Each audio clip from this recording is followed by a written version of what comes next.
یہ جو جسمانی امراض ہیں، خصوصاً طولانی جسمانی امراض، اس کے نتیجے میں خدا گناہوں کو بخشتا ہے۔ بہت روایات ہیں اس مضمون کی، بہت روایات، یعنی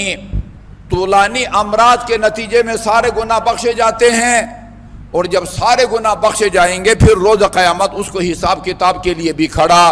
نہیں ہونا پڑے گا اور سیدھا جنت میں جائے گا۔ طولانی بیماریاں، یہ روایت میں آپ کی خدمت میں عرض کرتا ہوں، اس میں مریض کی عیادت کا ثواب کیا گیا ہے اور مرض کو برداشت کرنے کا اجر و ثواب اور اس کے فوائد کو بیان کیا گیا ہے۔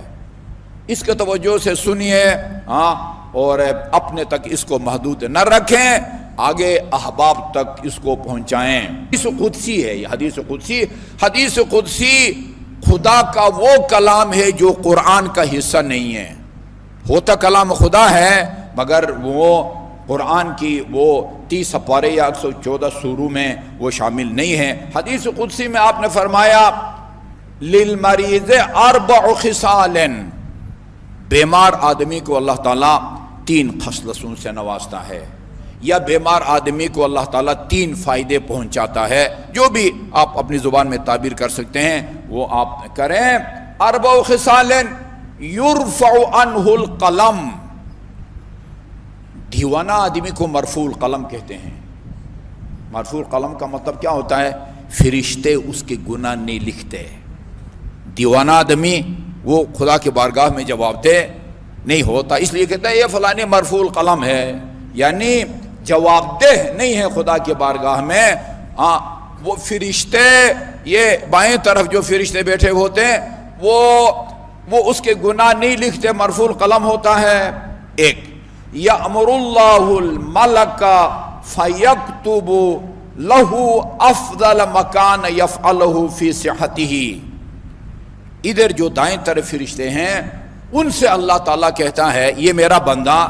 بیماری کی وجہ سے بہت سارے اعمال وہ جو اپنی صحت کی حالت میں انجام دیا کرتا تھا اب ان کو بجا لانے سے قاصر رہ گیا ہے، عاجز رہ گیا ہے، لہذا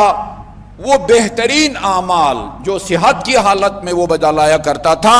اب اس کے نامہ اعمال میں اس کو لکھو۔ یہ بے شک نہیں کر پا رہا، پابندی سے نماز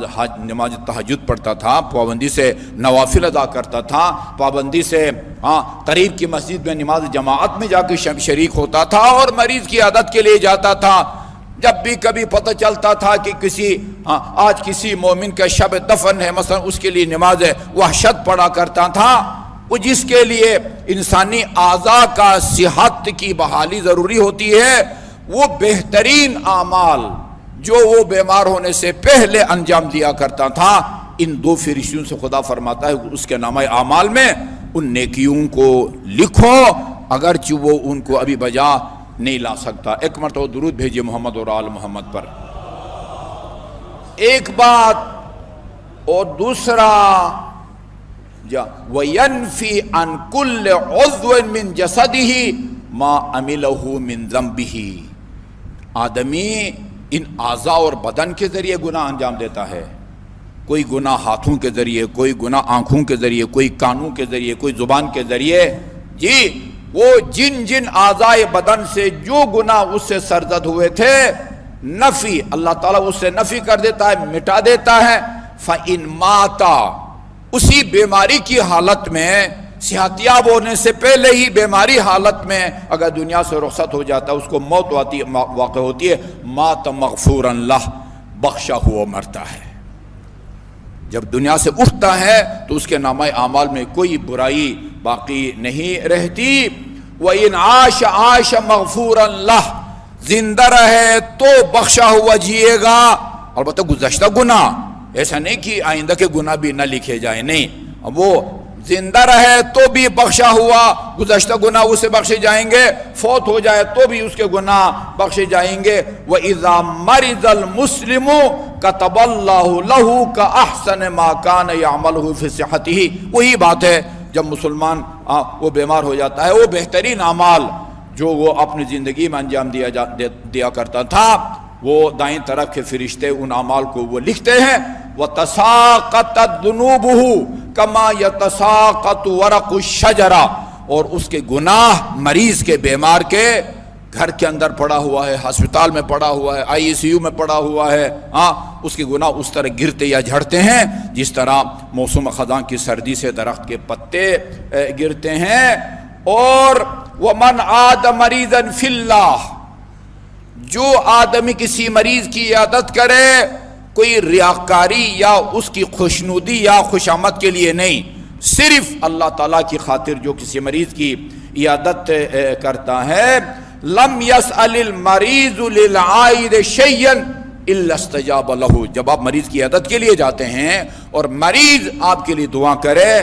مریض عیادت کے لیے جانے والے مومن کے حق میں جو دعا بھی کرے اللہ تعالیٰ مریض کے دعا کو قبول فرماتا ہے۔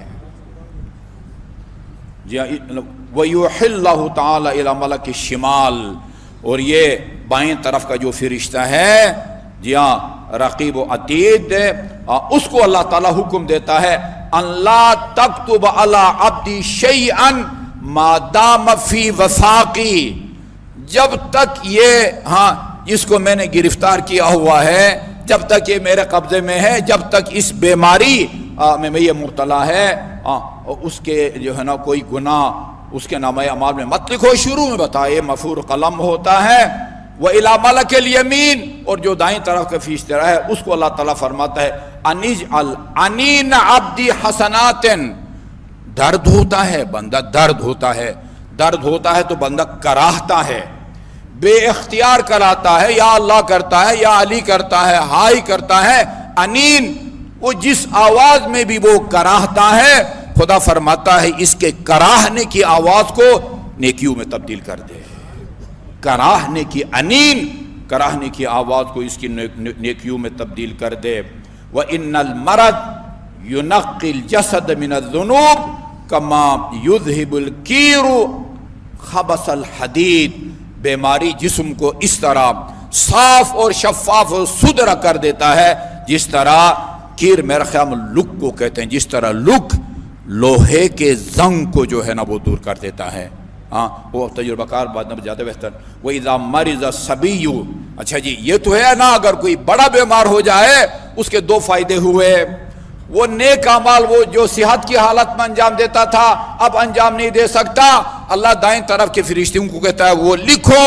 اور بائیں طرف سے فرشتے کہتا ہے اس کے گناہوں کو مت لکھو۔ بچہ بیمار ہو جائے اس کا کیا فائدہ ہوگا، اور جب بچہ پیدا ہوتا ہے یہ بچہ کی بیماری والدین کے گناہوں کا کفارہ ثابت ہوتا ہے۔ یہ ایک قسم کی نعمت ہے۔ بندہ بیماری کو یہ نہ سمجھے کہ یہ خدا مجھے میری توہین کر رہا ہے، نظر انداز کر رہا ہے، مجھے اللہ تعالیٰ نعوذ باللہ ستانا چاہتا ہے۔ نہ مال و دولت سے نوازنا یہ خدا کی طرف سے کوئی تکریم یا تعظیم کی نشانی ہے، نہ مالی یا بیماری کی پریشانیوں سے دوچار کرنا یہ کوئی اللہ تعالیٰ کی طرف سے نعوذ باللہ توہین ہوتی ہے۔ دونوں، کبھی اللہ تعالیٰ انسان کو آسائش میں رکھ کے آزماتا ہے اور کبھی آزمائشوں میں ڈال کے اس کو آزماتا ہے۔ اللہ تعالیٰ دونوں حالتوں میں ہمیں ثابت قدم رہنے کی توفیق عطا فرمایا۔